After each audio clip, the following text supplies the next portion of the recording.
It's all control and level. It is, absolutely. That is what, doing your rudiments is what perfects your technique. And so, my teacher said this to me, like there's this, I guess the most universally taught drum technique is the molar technique. Like say the molar technique where you sort of come up and down, it's like a marching band stroke. It's a really flowy technique. My teacher said if you want to have power, control and efficiency, you start from a flat position. Don't come up first, then just to come up and then come down. Just start by coming back. Start flat, come back to your shoulder. Really efficient. Like that.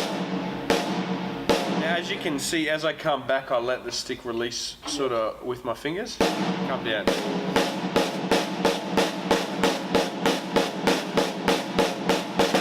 So, it's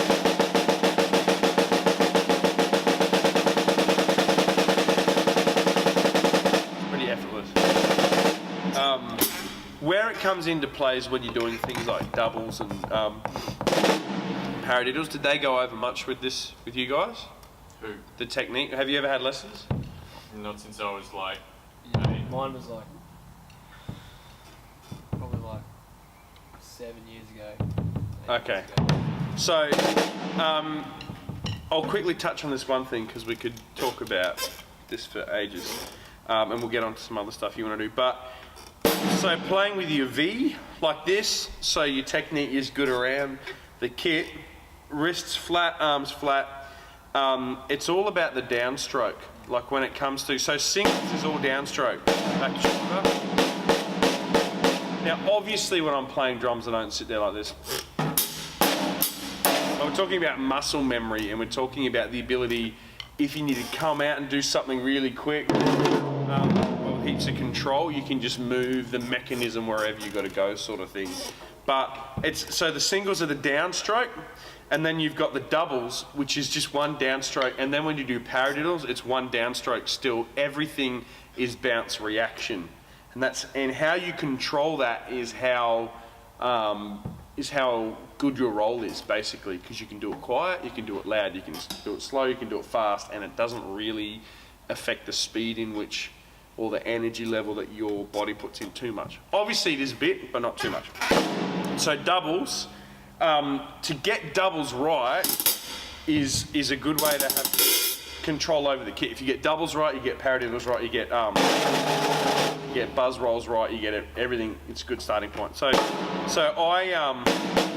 you come back and then one downstroke and then you catch it on the bounce with your fingers. Start with your hands flat. Yeah. This is really low, so Can you move it up? I've tried, and I try to make this lower as well. So nice it goes. Okay, alright, that's alright. I'll do it up here. Yep. So start flat, and you come back to your shoulder and down. So you're allowed to sort of move your elbow a little bit. So, and you let it bounce. Yep. And then in with your fingers. That's it. Feel weird? Yep.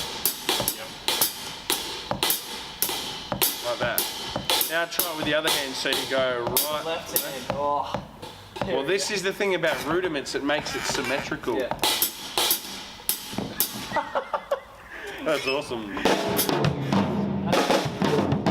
Okay.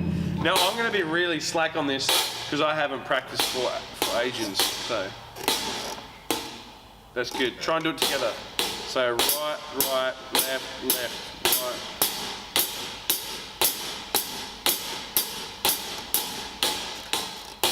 That's good. That's really good. It was really good. So you can do that loud if you need to.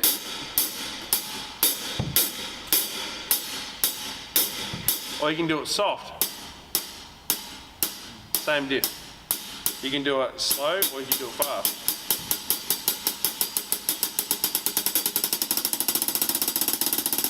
And it's like, I'm not even, you don't expect doing that.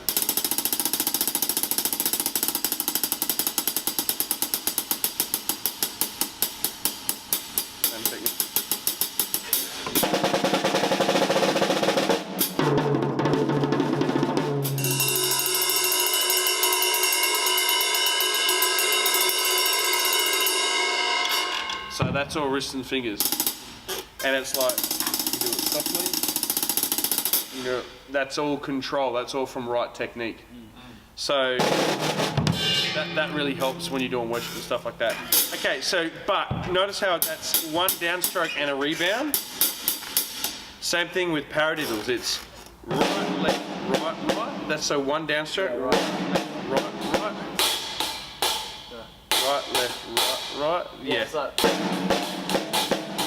But it's still sort of like, yeah. So if the accent is really important, I'm sure your other drum teacher taught you that. When you're playing slow, it's meant to sound like an Indian beat. Yeah.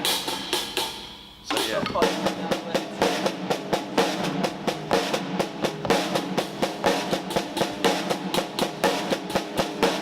It needs to be coming through your fingers.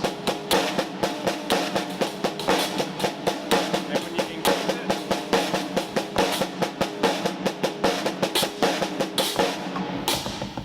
yes, it's going to be a while. Oh, watch this. So you've got doubles, right? Hang on a sec. So you've got doubles.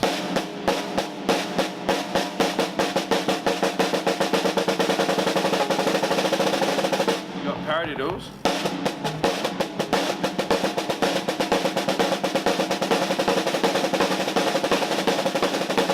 Used to get it on heaps faster. I'm just out of practice. But watch this, I can transition between all of them.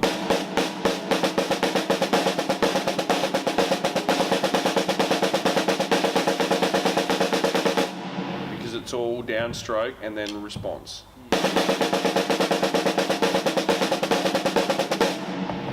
And so when you practice it, it's that coming from that power position, facilitating the rebound. So when you play, you can play like that. So watch how I'm going.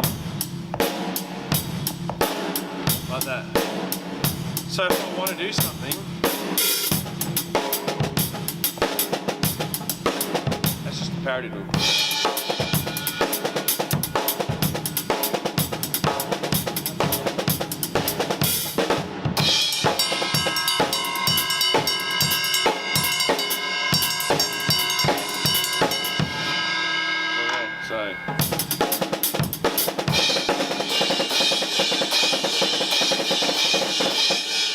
Etc. So I've never used a paradiddle in drums. I've always thought it was cool to play, but I've never been able to actually turn it. yeah, well, it's a good basis. You actually do use paradiddles? Like, probably not. Oh, yeah, sometimes depends. Like if I'm trying to fudge like a swing beat. I want to do a really cheap fill.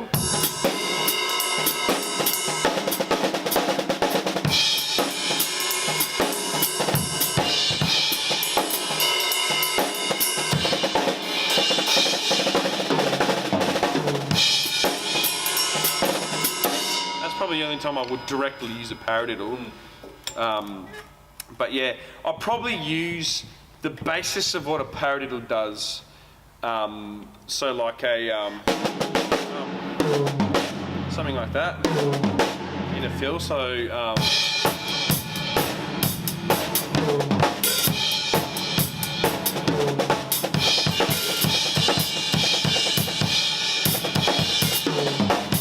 like I wouldn't know how to do that if I didn't know how to do.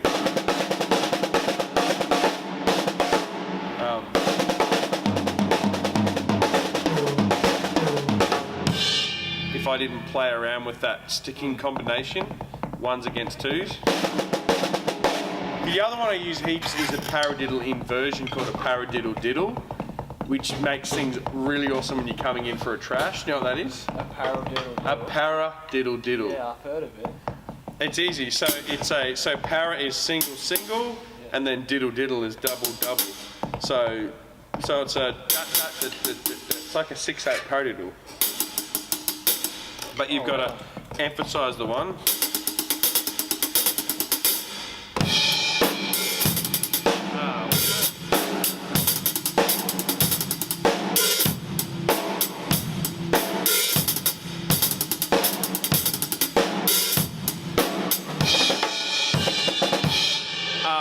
it's really good when you got to do trashes like.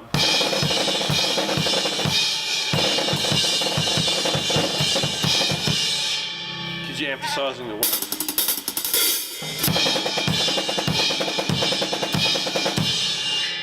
They're quite handy.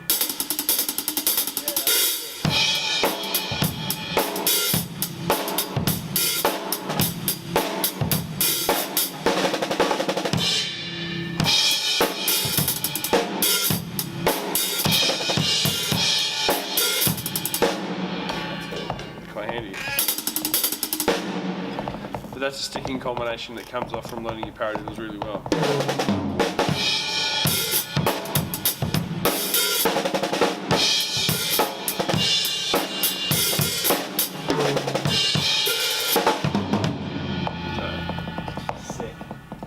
So yeah, but that comes from technique.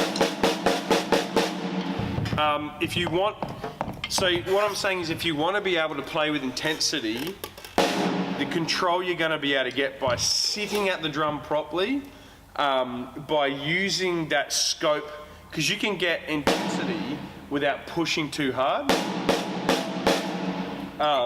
The other thing is if you need to rock out a song, but your cymbals are tearing everybody's heads off, you can just stay on your hat. Still have an open sound and still have.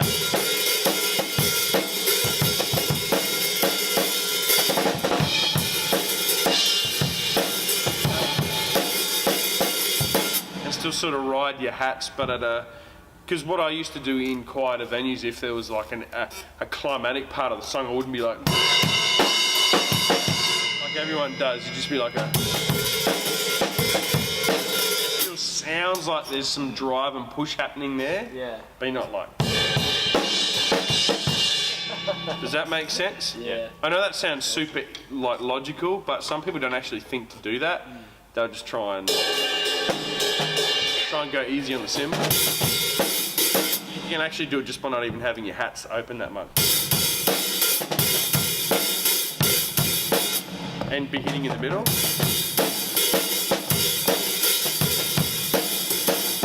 Opposed to. So, yeah.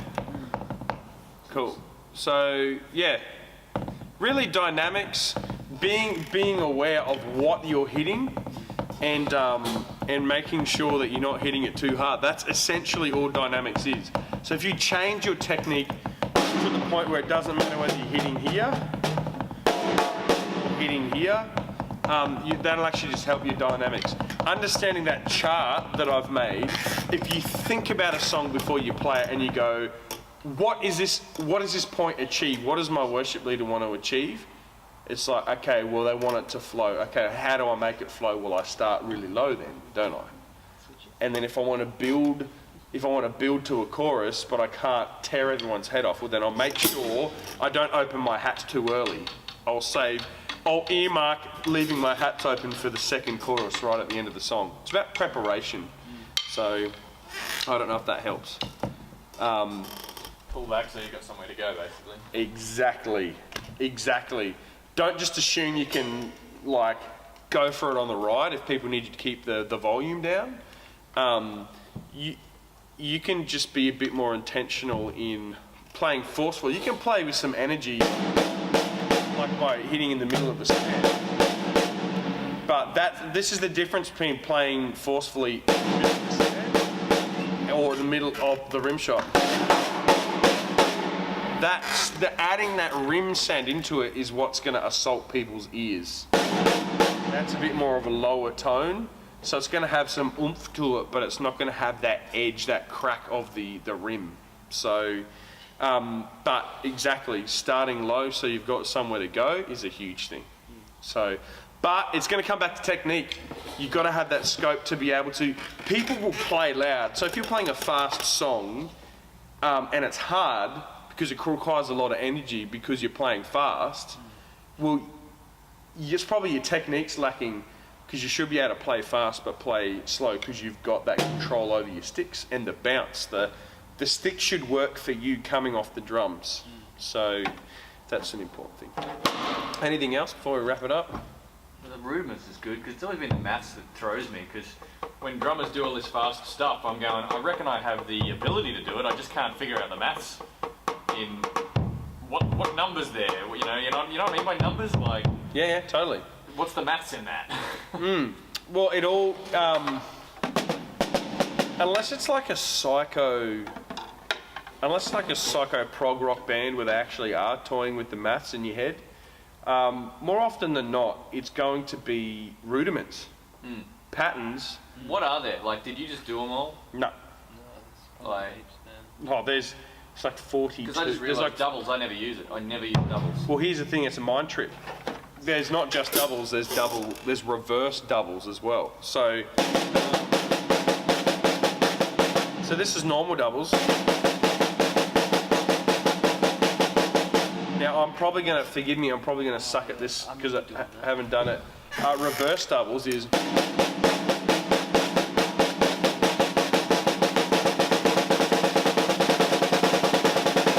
You hear the difference? It's normal doubles, reverse doubles. Reverse doubles are awesome for those little nuances I was talking about. So you're playing like a...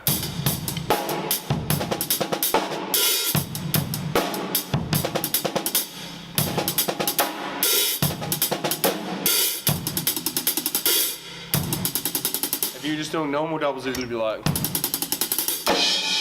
But reverse double would be like... Flavour. Like, that just completely changed my life. The reverse doubles.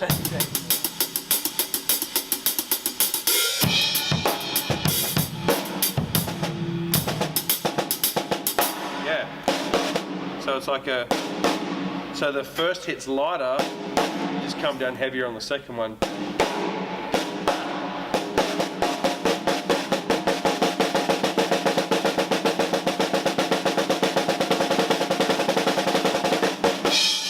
Just adds an awesome flavour. I had never thought of doing that. I reckon I can do it. I've just never thought of it. So Yeah. give me more of that. Give me more maths. Well, it's not even maths, it's inflection. Yeah. So it's just, you know what I mean? So that changed the way I played, because all of a sudden if I was playing funk, I wouldn't need to like venture off onto the toms or try and find a weird place to hit a cymbal. I'd just be like...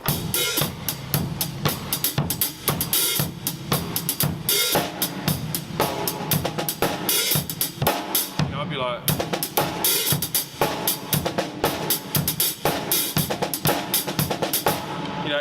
I could use that in ghosting, or if I was playing hip hop, because I'm so gangster, it works really well in hip hop.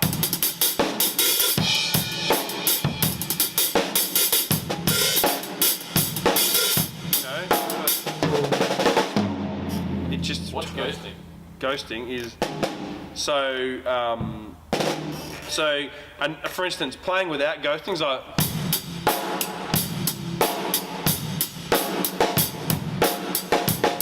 you can do as much of that as you want. There's no ghosting in that. Ghosting is the...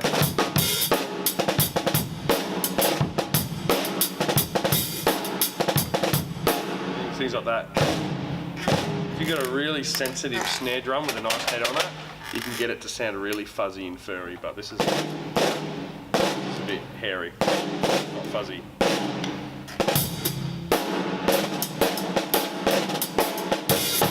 What'll help you with the ghosting is understanding a rudiment called a drag. It's like a, if you were to slow it down, it's like a... But fast, it sounds more like a... You familiar with 20th Century Fox? You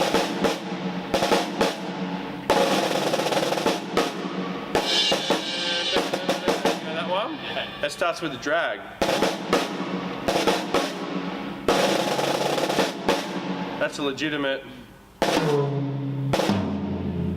a legitimate rudiment. Marching band rudiment. So if you go and look up, I think it's like the 40 or 42 international marching rudiments, you will be like, oh wow, there is a lot out there. So we only got up to double. So paradiddle's right. The paradiddle, is just what's called a forward paradiddle. Did you know there's a reverse paradiddle, an inward paradiddle, an outward paradiddle, a double paradiddle, and a triple paradiddle? Show me. So, let's just start with forward paradiddles. I didn't get all the way through. Apparently you can do an inward or outward or reverse triple paradiddle. I didn't hang around drum lessons for that long. I was way too ADD. So, but you've got, so a forward paradiddle, which is your single paradiddles, which is your right, left, left, left. A double paradiddle adds an extra single at the beginning, so it becomes like an accented single. So so it's like because you're going from right, left, right. So it's like a right, then a small left, then a right. It becomes a right, small left, right, small left, and then your diddle. So it's a. It sounds more like a triplet.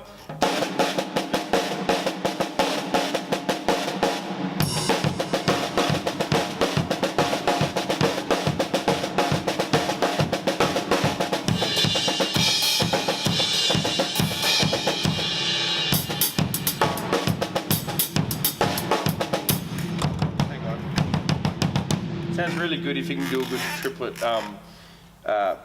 double kit. I haven't done this in like legit probably 3 years.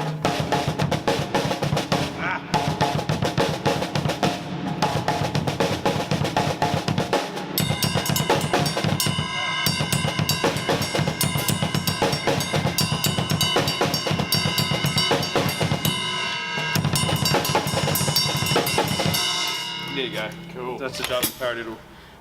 Triple paradiddle is exactly the same. You're just whacking an extra one on top, so it's like a.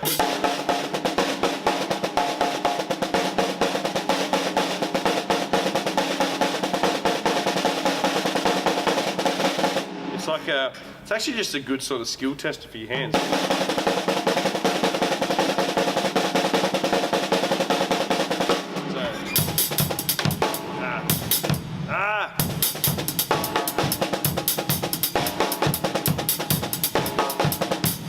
You probably see it a lot in like in all sorts of like weird jungle beat type things. But like all rudiments, you should be able to float in between. So I'll try and do a single, double, triple, back down to triple, double, single. So you go.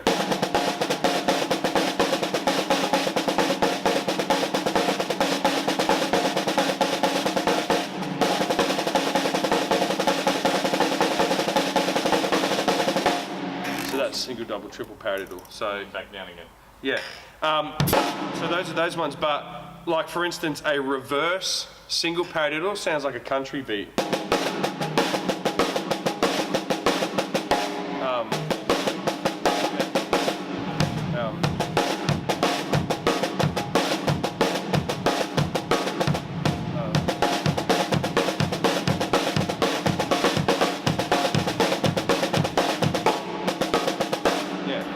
So you can look all those up. You can get them like free charts from like Vic Firth at drum shops. You can see them. So then you got flams. We use flams all the time. So you got flams and flam inversions. So you've got a simple flam would be like a right hand flam where it's like they come up together, but one is lower than the other. Because we played exactly the same time, it'd be. I don't know if you realise that. It'd be really funny. So a flam is where it's displaced, touch. You do it all the time. You go, that's a flam.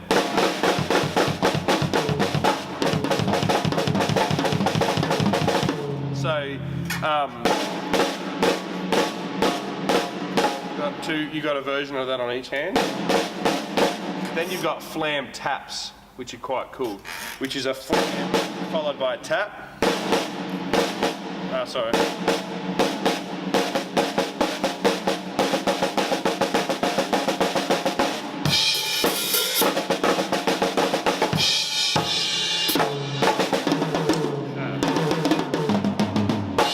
You can use them in fills.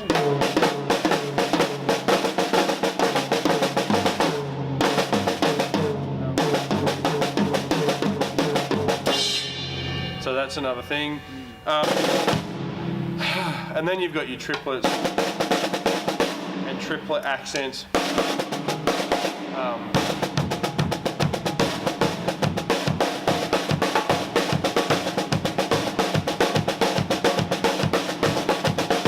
You can change how it sounds by where you place the accent on the triplets. Then you got Swiss Army triplets, which are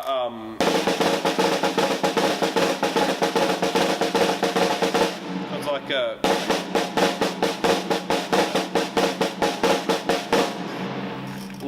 we could go a 5-stroke roll.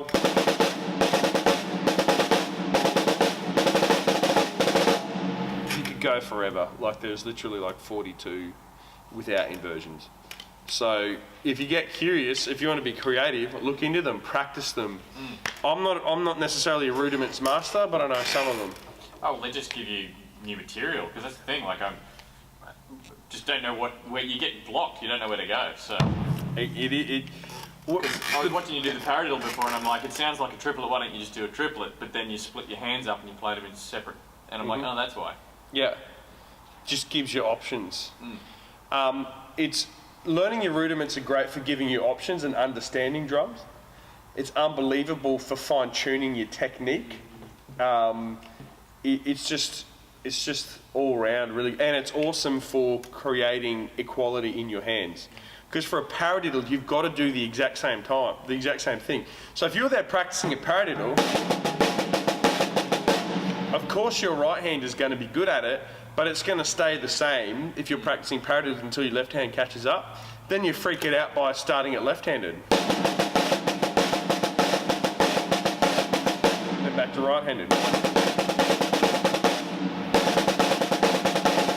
See how there's not too much difference? Same with doubles.